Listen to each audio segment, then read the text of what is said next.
Перед нами кинокамера Аймо, которой пользовались наши кинооператоры в годы Великой Отечественной войны.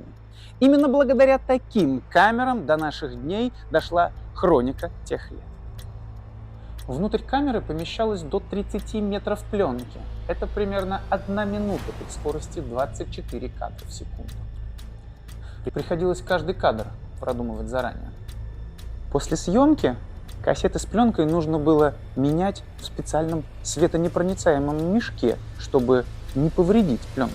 Получается, что работа фронтовых кинооператоров была весьма сложной, а значит, это была очень ответственная работа, чтобы сохранить для потомков кадры кинохроники тех лет.